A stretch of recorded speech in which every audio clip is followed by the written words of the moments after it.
علیکم ورحمۃ اللہ وبرکاتہ۔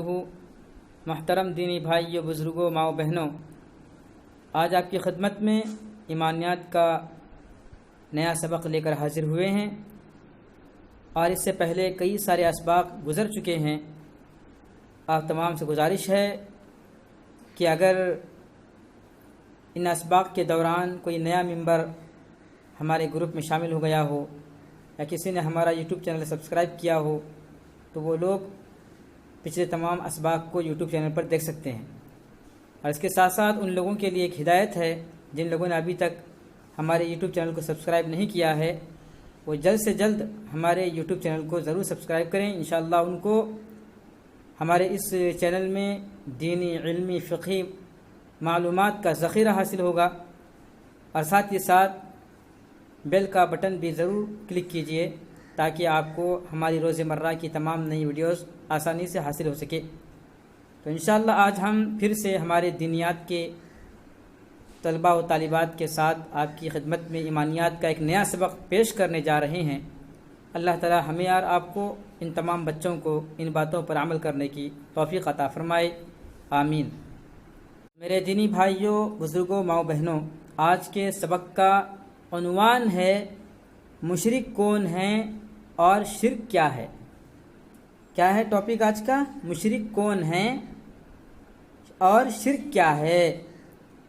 دیکھیے، سب سے پہلے ہمیں اس بات کو سمجھنا ضروری ہے کہ مشرک کسے کہتے ہیں، کون مشرک ہیں اور وہ لوگ کیا کرتے ہیں، یعنی مشرک کون ہیں اور ان کا کام کیا ہوتا ہے، اس کام کو کیا کہتے ہیں۔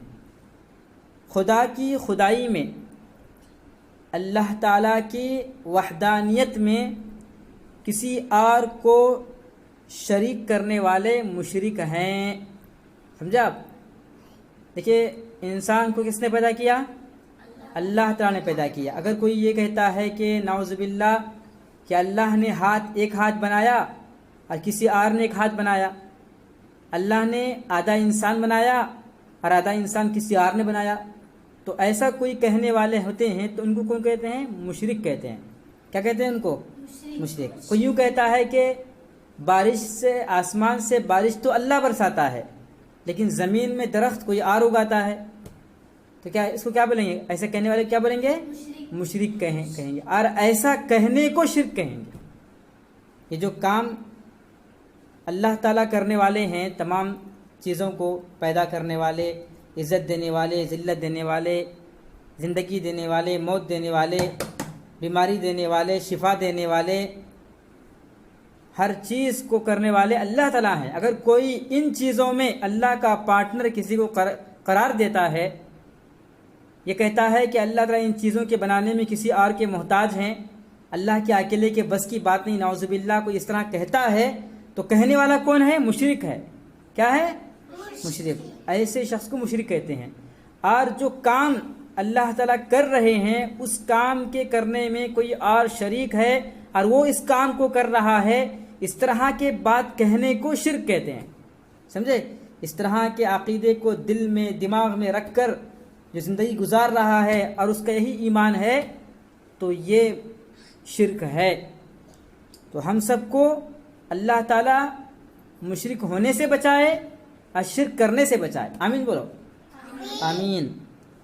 اللہ کے برابر دوسروں کو بلند اور بالا سمجھنے والے مشرک ہیں، اللہ کے برابر سمجھتے ہیں، نعوذ باللہ۔ جس طرح کے غیروں کے بہت سارے خدا ہوتے ہیں، پتھر ان کے خدا ہیں، درخت ان کے خدا ہیں، سمندر کا پانی ان کا خدا ہے، اور چاند، ستارے، سورج، سیارے، آگ، پانی اور جانور ان کے دیو دیوتا ہیں، ان کے خدا ہیں۔ ان کا یہ ایمان ہے کہ یہ سب برابر ہیں، اور ہمارا ایمان کیا ہے؟ نہیں، بلکہ اللہ ہی اکیلا سب کا مالک ہے، خالق ہے، رازق ہے، داتا ہے، مولا ہے، وہ سب کچھ کرنے والا ہے، وہ کسی اور کا محتاج نہیں ہے۔ اللہ کے سوا کسی اور کو نفع پہنچانے والا، فائدہ پہنچانے والا، نقصان پہنچانے والا، بزنس ڈالا ہے، دکان ڈالا ہے کسی نے، یا کوئی بزنس کرتا ہے تو اس کو فائدہ ہوتا ہے نا، تو فائدہ کون دینے والے ہیں؟ اللہ تعالیٰ دینے والے ہیں۔ اگر نقصان ہوتا ہے تو بھی کون دینے والے ہیں؟ اللہ ہی نقصان دینے والے ہیں. اور انسان پر اگر مصیبت آتی بھی ہے تو وہ انسان کے کرتوت کی وجہ سے آتی ہے.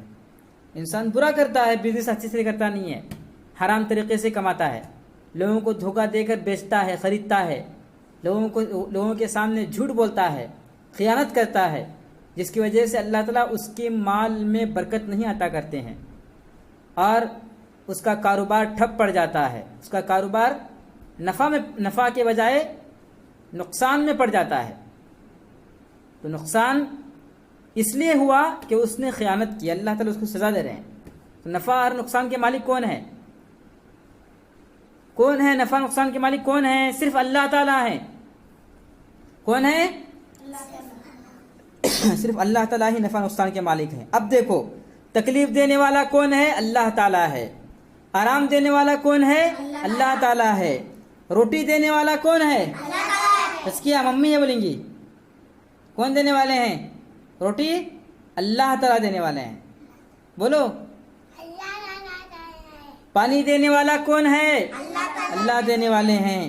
زندگی دینے والا اللہ، موت دینے والا اللہ. اگر کوئی دیکھو، اگر کوئی یہ سمجھتا ہے کہ آسمان سے جو بارش گر رہی ہے بادل اس کو گرا رہا ہے، بادل سے پانی گرتا ہے، لیکن کوئی اس طرح کہے کہ بادل اس کو گرا رہا ہے، اس کی وجہ سے ہمیں پانی مل رہا ہے، تو یہ بھی شرک ہے. یہ بھی شرک ہے. اس طرح سمجھنا بھی شرک ہے. اس وقت بھی ہم کیا کہیں گے کہ ان بادلوں کو بنانے والا اللہ تعالیٰ ہے.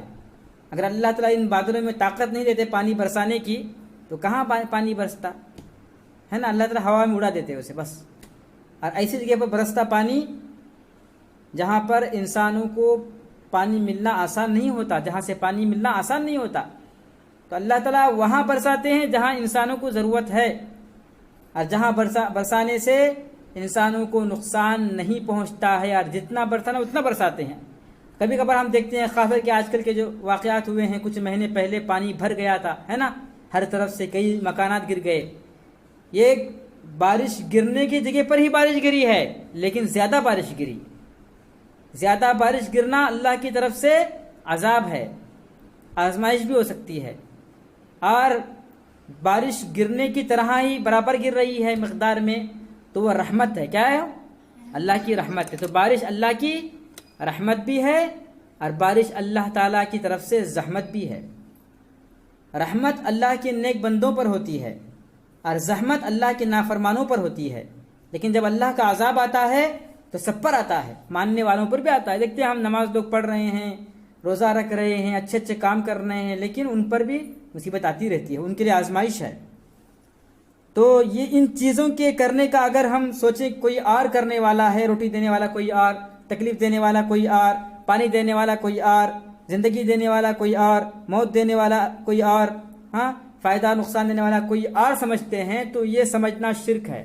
کیا ہے؟ اگر اس طرح کا عقیدہ رکھتے ہیں تو ان سب کو چاہیے کہ اللہ سے توبہ کر لیں.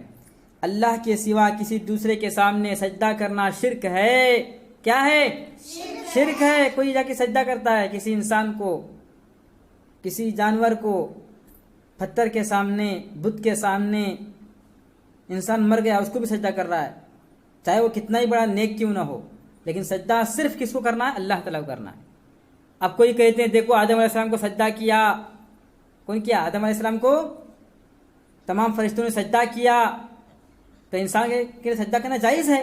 وہ کچھ لوگ کہتے ہیں، تو ان کو سمجھنا چاہیے کہ وہ تعظیمی سجدہ تھا، عبادت کا سجدہ نہیں تھا، اور تعظیمی سجدے کا حکم بھی ختم ہو گیا. نبی صلی اللہ علیہ وسلم 63 ایئر دنیا میں رہے، 63 سال تک زندگی گزاری. کبھی اللہ کے نبی صلی اللہ علیہ وسلم کو سجدہ کرنے کے لیے اللہ نے نہ حکم دیا، اور نہ ہی نبی نے اپنے صحابہ سے کہا کہ تم مجھے سجدہ کرو، اور نہ ہی صحابہ نے اپنے طور پر سجدہ کیا.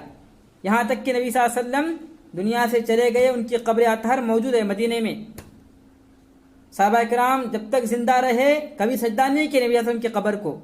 تو آج بہت سارے لوگ قبروں کو سجدہ بھی کرتے ہیں، قبروں پر پھول چڑھاتے ہیں، قبروں پر چادر چڑھاتے ہیں. یہ سب شرک ہے. اس طرح کا عمل کرنا جائز نہیں ہے. ہاں قبرستان میں جا سکتے ہیں، ان کے لیے مغفرت کی دعا کر سکتے ہیں، ان کو پڑھ کر ثواب پہنچا سکتے ہیں۔ طریقے آداب ہیں قبرستان میں جانے کے، وہاں کے آداب، بہت سارے آداب ہیں، لیکن بہت سارے لوگ ان آداب کو مانتے نہیں ہیں، سمجھتے نہیں ہیں۔ تو کسی دوسرے کی عبادت کرنا شرک ہے۔ کسی دوسرے سے اللہ کے پاس جس طرح سے مانگا جاتا ہے اس طرح سے اس کو خدا سمجھ کر، اللہ سمجھ کر مانگنا، اس سے کیا ہے؟ شرک ہے، اللہ کے علاوہ کسی اور سے مانگنا۔ اب سنیے شرک کیا ہے، سمجھ میں آ گیا آپ کو، ہے نا؟ لیکن اب مشرک کون ہے؟ جو کسی کو خدا کا بیٹا کہتے ہیں، جو کسی کو